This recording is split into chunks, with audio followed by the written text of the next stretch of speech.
You are listening to me, Nai. I am joined by my special guest, Esther. Esther, the Nigerian queen. Tell him again. How you doing, honey? I'm good. How are you? I'm good. I'm glad to have you on the show. I've saying to Amma off air that I never have had a fellow presenter / content creator on my show. So have this you is the not? first. Oh. You're breaking my virginity. Oh my God. How does it feel? It's I'll take it slow. Don't worry. Nah, it's all good. It's all good. It's great to have you here. So, for the ones that are tuning in and thinking, who is Esther? I don't know who that is. Tell us a bit about yourself, babe. How do you not know me? How do you not know the Nigerian queen? Well, I'm going to tell you who I am. So, I do content creation. I create content on Instagram. I'm funny. I think I'm funny. You are funny. I think you're funny. I think I'm funny. My mom says I'm funny, so I must be funny. Mama made it. Yeah, like sketches and rants, and I just do like just bits really. Podcasting, presenting, yeah. Anywhere where you're in front of the camera. Yeah, I love the camera. What can I say? I'm a camera. I want to say a word then, but I'm not gonna say. It's early morning. So, funny enough, one of the things that really surprised me just now that I've just learned is that you're actually not from London. No, I'm not. Tell us, where are you from? I'm a fraud. It's the fraud for me. I'm from Wigan. Shout out to my Wigan crew. Big up all of the North people. I know, the North UK people. Yeah. So what brings you all the way down here? Do you know what? Yeah, I've always wanted to live in London. Okay. Especially for like the content stuff, because I've been doing content for time. Like I started with like comedy sketches, and I just used to see the Londoners. The drive was different, and I was like, I need to live in London at some point.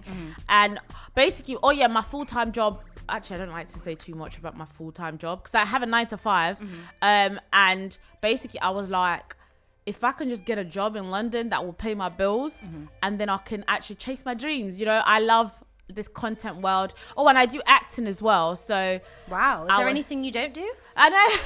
What can I say? I have a lot of talent.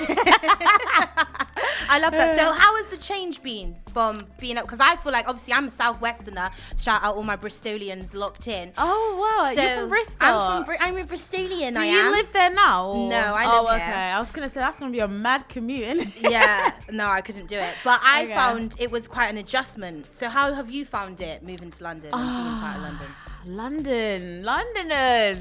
It's a dog-eat-dog world. I can't lie. But I get it. I think I've lived here for about nearly 2 years now, and I'm starting to get it. Like, I get why it's so fast. I get why everyone's so angry, and it's just bad vibe. Nah, Londoners are angry. I'm not gonna lie to you. They're just angry for no reason. Like, you just look at London and no smiling. Like, everyone's just like moody, but it's because they've got money on their minds. Oh. They've got money, so I understand. It's not easy to make money in London. Everything is so expensive. I can't even believe how expensive things are. Like even transport. Like today, I must have paid like £10, and I live in London just to come here. I think that's mad. Like in Wigan, that'll be like what, £3? Really? Yeah, so it's like you're paying triple for transport, triple for everything. It doesn't make sense. Like, yeah, it's true. So, I feel like right now it's becoming daytime robbery. I bought a box of Weetabix. Guess how much I paid for it? How much? £4. Disgusting. Oh, is it even branded? It wasn't even branded. Oh it my wasn't even the Weetabix brand. It was the not knockoff. Like co-op version. It was like, I think, what was it? Sainsbury's version or something like that. £4 for a pack of 34. £4. Bro. £4. Even eggs now. Oh, eggs it's a pandemic. It's a panoramic, because I bought eggs the other day, £4 for 12 eggs. £4 for 12 eggs. Were they free range? Were they fair trade? No. Wow. This is just normal egg. Hey, that's like 50p an egg. I don't know if my maths is massive, but are you joking? Daytime robbery. So, we need to discuss. Oh. You know what we need to talk about? What are we talking about? The recent podcast drama that you've been involved in with Pearl. Yeah. Now, the reason why I want to talk about it is because I was on that podcast. Oh, yeah? Yeah. And for those who are listening, Pearl is, how do we describe Pearl? Oh, I have to hold my tongue here because I at first, when the whole situation happened, I had a lot to say in it. But now I just feel like I don't want to give into her persona because I see what she's doing in it. And I actually have a show about it, the Esther show. Make sure you guys go and watch it, where I actually explain everything that happened. So she does a podcast called the Pearlythings podcast. Yeah, and it's, Justpearlythings. I don't know what it's kind of about, but it's usually about like dating, relationships, lifestyle, right? No, okay. That's what we think. Okay. But it's actually red pill. So it's what? Red pill content. What's that? So red pill is basically a manosphere. Okay. Where people just come for women. Oh, so what? they have trigger words. So things like single women. As soon as you say you're a single mother, you're selfish. What? You're big. That's why they come for Lizzo. So it's just like this.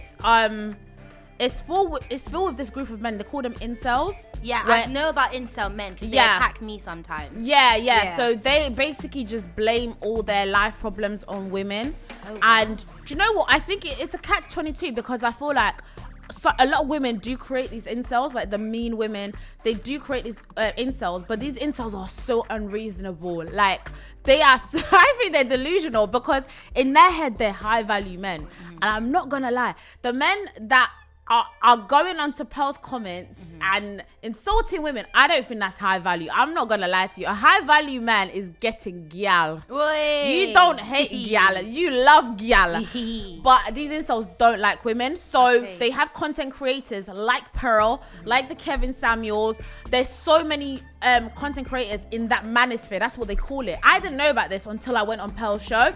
And obviously when I first started getting hate, I was thinking, whoa, is it me? Like I was thinking, wait, did I say something wrong?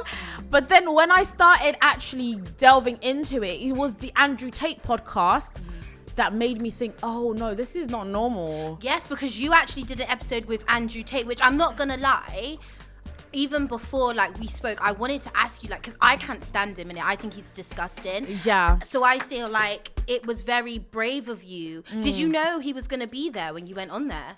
Yeah. Okay. So like just saying the history of me and Pearl. So I went on Pearl's show the first time, right? And the first time I went on, I didn't like it because that's when I just got introduced to this red pill. At first, I didn't even understand it.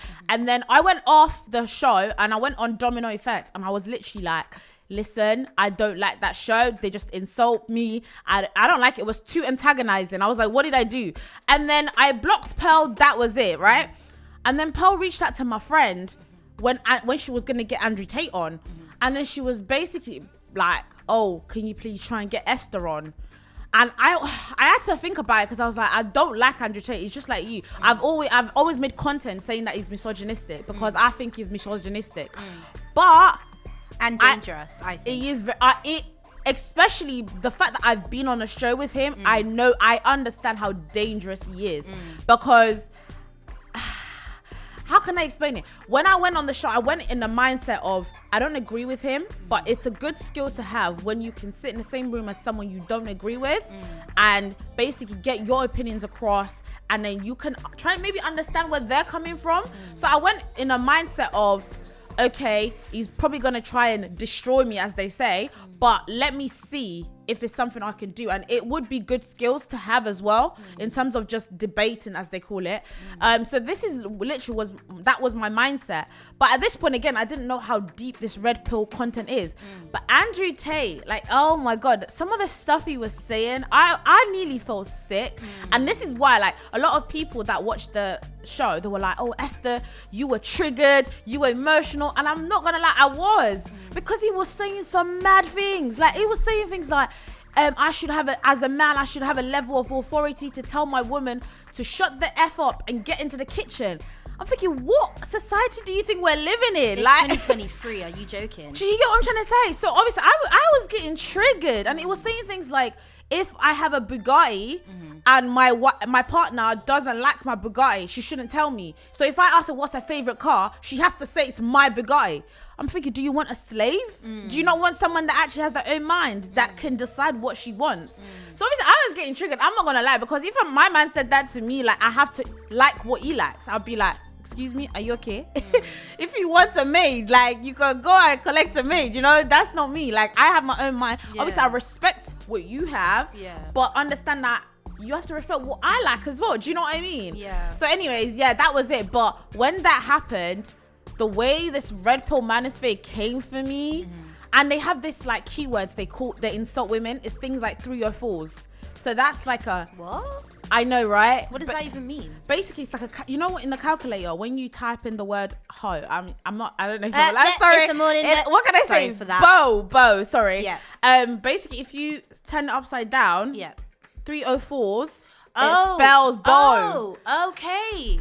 I know. Is that what they're saying? Yeah. So they're speaking in numerical code. Literally. Funny. It's so nerdy, but I just think you're so sad. Like, and it's the fact I got death threats, you know, for the Andrew Tate show. Are you serious? They were saying I should go and kill myself. They found my sister. They literally were DMing my sister saying, "Oh, your mum raised a disgusting woman." Is that what they were saying? Oh my God, it was things like you will never find a man. I'm like, don't worry about me. I have been having men. Don't worry. Okay, but what was it that you were saying for them to be reacting like this? So that's the thing about incels. Incels don't believe that a woman should have a voice. So just because I was basically defending women, and the thing is, I wasn't defending women because I think women shouldn't be held accountable, because some women do mad things, right? But I was defending women because Andrew Tate was saying a lot of crazy things. Yeah. And I felt like as a woman, I can't just allow a man to just basically degrade women, because he was saying things like, if you're a baby mom, like, okay, we had Brittany Renner on the panel. She's what is she like? She's famous. In America. She's a content creator, but basically she's a baby mama to that basketball player. Which one? I don't know his name, but he's quite big and he's really rich, right? Okay. And basically there's this rumor that she trapped him or whatever. I think she actually was in love with him, but a lot of people come for her. Okay. But basically Andrew Tate was saying that she doesn't deserve a high value man because she's been ran through and she has a single, like, because she's a single mom. And I think that's so degrading, because Andrew Tate is basically the same as Brittany Renner. Yeah. And he has the audacity. So because you're a man, you've had a lot of women, you've done stuff, but because you're a man, you think you can speak down on her, like you're better than her. So obviously things like that, I was getting triggered, because I'm like, it's a very high environment. Double standards. And bless Brittany Renner, she was obviously like feeling it, because they were telling her things like, delete your Instagram, no man's gonna take you serious. I'm like, Andrew Tate, why don't you delete your Instagram? A lot of women see you as misogynistic. Yeah, you're so proud to think that you're better than a woman that you've been through the same things. Do you know what I mean? So obviously it was things like that I was saying just to defend women. And yeah, they hate that, because the incels love insulting women. Right. If you go in there and you say, let's all love each other, like, even if you say, like, my stance on life is women are rubbish, men are rubbish, like, everybody can be rubbish, you know, pick your rubbish. You know what I mean? Right. But I don't think that we should just make women look like it's just women that are bad. Do you know what I mean? Because this dating pool is caused by both of us. Men and women can be held accountable. Definitely. So that was it. Because I was a neutral, I was the only one that was neutral on the panel, and everyone, I'm not gonna lie, everyone on that panel were kissing his butt. Like, I thought, like, all the women there, even Brittany Renner, I was thinking, are you not gonna speak? Like, are you gonna let him speak to you like that?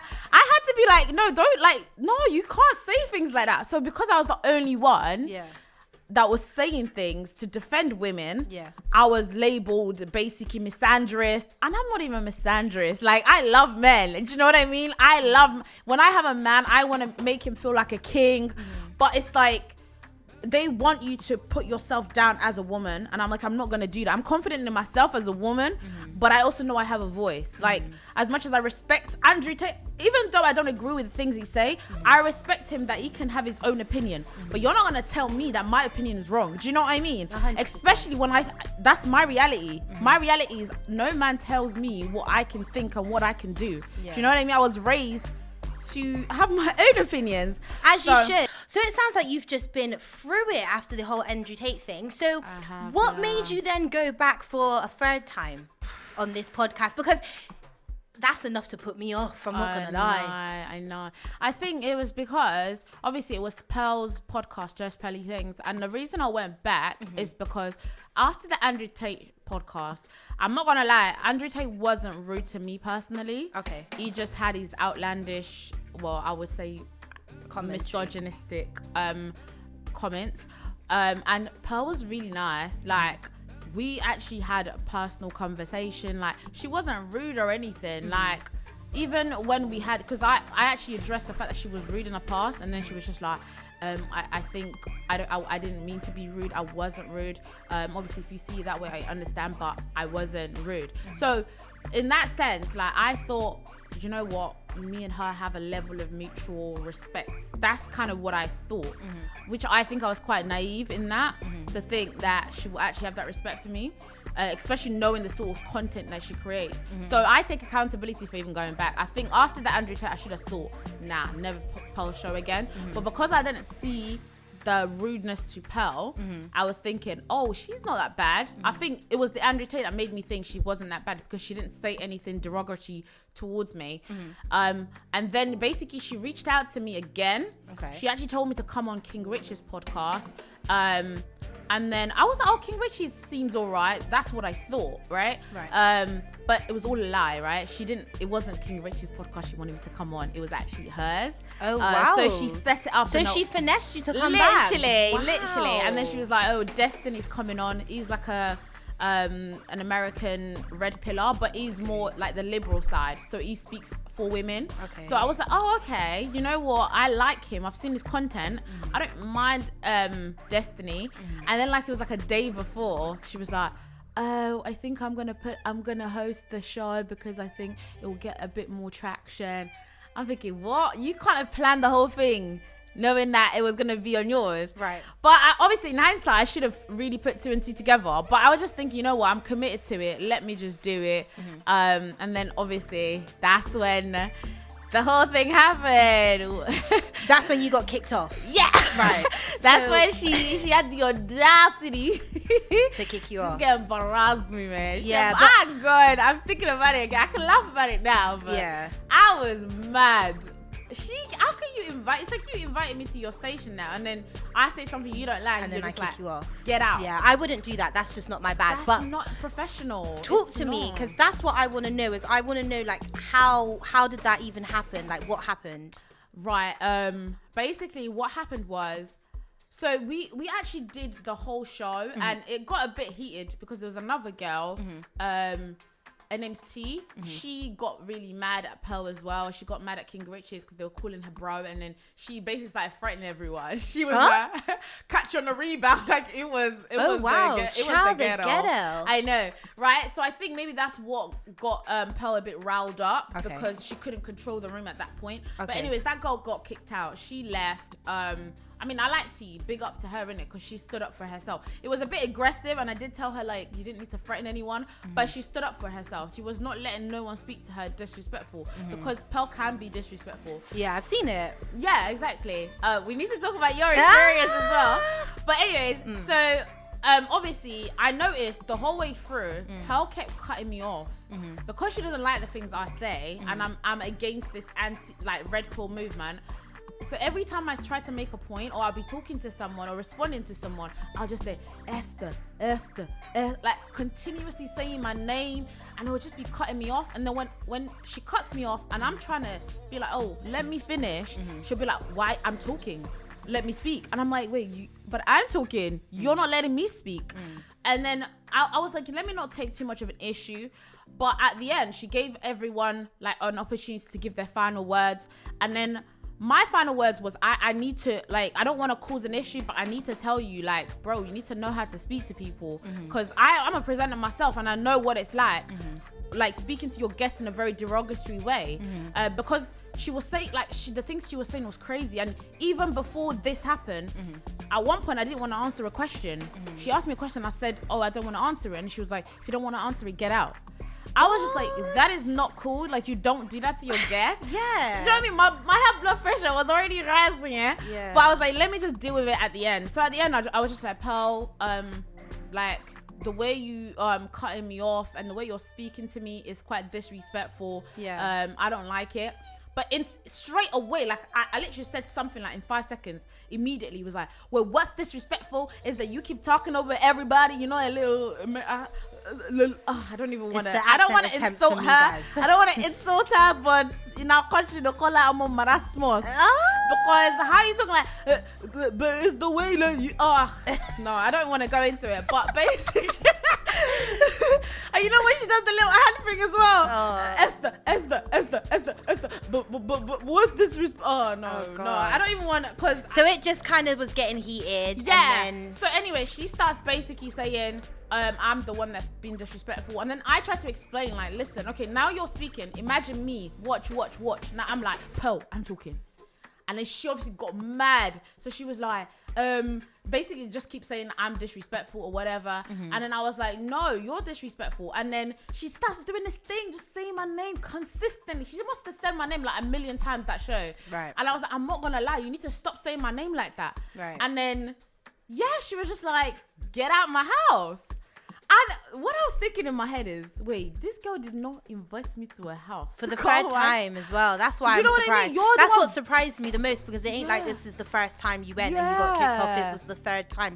She knows who you are. She's had you multiple times. You know I don't agree with things you say, so you should get used to it by now. You're the one asking me. You're borderline begging me. You're lying to me to try and get me on the show. Yeah. And then... You behave like that. So I think when she was like, get out, I was like, okay, maybe if I kind of take it all back, maybe we'll just be able to calm down and let it go. Because she already said get out before the end anyways. Yeah. And I knew she didn't mean it. So I was like, maybe she doesn't mean this. So I kind of went silent because I was like, you know what, maybe I'm triggering her. I'm not going to lie, I'm triggering myself. Maybe I'm triggering her. I know it's been a heated podcast show anyways. So let me just take it back. And then when I kind of just went silent for a bit, and then she was just like, get the F out. I was like, hey, yeah. My ancestors just looked upon me like, girl, no, not the ancestors. You are getting violated. Yeah. So I was literally like, at that point, I wasn't going to leave. I was like, the most peaceful way I could leave is by causing something. So I was like, no, I'm not going. And that was the most peaceful way I could think, because I saw a drink in front of me. I was like, dash it in her face. That was my option number one. I was like, no, I'm not gonna do that, because they'll call you the angry black woman. But I was like, I was never gonna leave peacefully. I'm so sorry. Like the way I'm raised, if you disrespect me like that, if somebody disrespects you like that, you have to stick up for yourself. I'm not raised to be a victim. It's being filmed and it's streamed live as well. Exactly. Like you're trying to humiliate me in front of your, like, she's got 1 million subscribers. And I'm thinking, you're trying to humiliate me on live. I was just never gonna. So did you leave? Did you get up and go? No. Okay, so she said she was gonna call security, and I was like, well, call security. We could all talk. Oh god. I was in my head. I'm still processing it. And then she actually didn't end up doing it. Well, I actually thought, imagine if the security comes and tries to manhandle me. I was like, hey, let me actually go now. So I actually was like, okay, you know what? I'll leave. So I actually ended up leaving. And then that's when I went downstairs, and then I spoke to her concierge, and then her concierge was basically like, wow, I can't believe she violated you like that. And the story goes deep, you know. In fact, I explain everything on my show, so please guys, tune in on my show. Tell us about the show, because we're coming up to the end of my show now. So tell us about the Esther's show, because this is where you kind of break it down, so everyone who's really interested in this whole story can go and find out more. Tell us about that. Okay, so my show, the Esther show, is just about talking about things that are basically pressing on people's minds, the things that people want to talk about. And I've done my first episode, and I just wanted to address the Pearl situation, because a lot of people were coming basically in my DMs like, oh, you're gonna say something back to Pearl. And Pearl was doing numerous videos about the situation. Okay. So a lot of people say, why am I addressing it? I'm like, do you know how many videos this girl has made about me? Right. It got so deep. Like, she said she wants to box me. Is that what she said? She tweeted about me saying she wants to box me. And then, do you know? Would you do it? Would you get in the ring? As soon as she tweeted it, right? Would you get in the ring with her? I had bouncer. I was like, Pearl, let's get in the ring. Bouncer, you have one job. You have 24 hours to respond. No, bouncer already responded. Oh, he's responded? Ready. Yeah. Oh, wow. But Pearl's not ready. She's not ready. She started making excuses. She was like, oh, why would I box someone that can't follow podcast rules?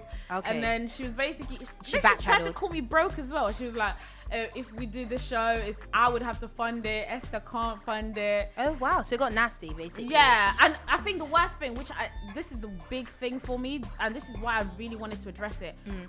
A concierge got fired over the situation, and I think that's when he got fired. Why? Got fired because basically he defended me. Oh wow. And Pearl basically thinks anyone that works in her vicinity, because he's a concierge for the building, right, not her personal security, right, so he thought he could just have an opinion, right. I explained it further, but basically because Pearl thought that he can't agree with anything I said. Basically, yeah, she just was like... She got him fired. She wrote a long-winded email to the building manager saying... It goes deep. This is so deep. She makes up stories saying that I'm a stalker and he was helping me to stalk her. Oh, wow. The story is so deep, This is so toxic, and I'm afraid we are going to be out of time. But I really encourage everyone to go over to watch the Esther show. I break everything down because I think when entertainment is leading to real life and people are losing their job, that's crazy. That is, I'm not going to lie, that's mad. I feel like my last question is going to be, because funny enough, this weekend, King Rich's podcast went viral because he had some lady, and he had another artist from London called Esther. Yeah. So I don't know her, but I was familiar with her because she follows me, and I saw her clip because Cardi B retweeted it. So I was like, I'm sure I know this girl, and I watched the clip, and the way that woman was speaking to Esther, and it was on King Richard's podcast and obviously filmed in Pearl's house. So that made me think, like, because King Richards wanted me to come on the podcast, and I felt that's kind of confirmed to me why I'm not going to go on there, because that's a draw out. I think King Richards is she's been managed by Pearl because they use the same studio, the same producers. So I have a theory. Basically, she's trying to create an empire of red pill grifters. That's what they're called.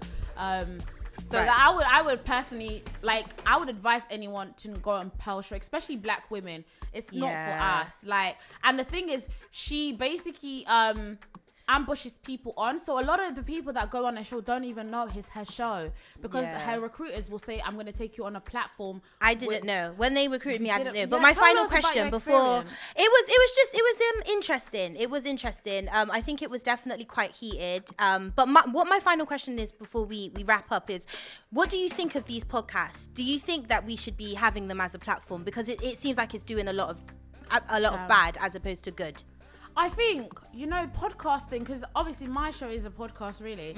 Podcasting, I think, is supposed to be fun. It's supposed to be about people expressing themselves. And that's what I wanted my show to be about, where people can tell their truth, you can have banter and non-judgmental conversation. I think that's what a podcast should be. Right. You shouldn't be bringing people on a podcast, especially when you're inviting them, to come and degrade them. But this is what the Red Pill podcast manosphere has started to do now, where it's not even about fun anymore. It's just about this whole destroying feminists and all these stupid things that they want to do. And I don't think podcasting is the problem. I think it's people that just want to make money, because that's why these red pillars exist, because they want to make money. Pearl is making a lot of money from her content. And I think that's when it's like, let's have morality with these stuff. Like, I know money's good, but come on, man, when you're losing your integrity, like, I don't even think Pearl believes everything she's saying. She's just saying it because she has an audience that she needs to appease to. So I would just say, people shouldn't feel like put off these podcasts. I think just be selective of what podcasts you go on to. Like, watch their content, ask a lot of questions before you go on.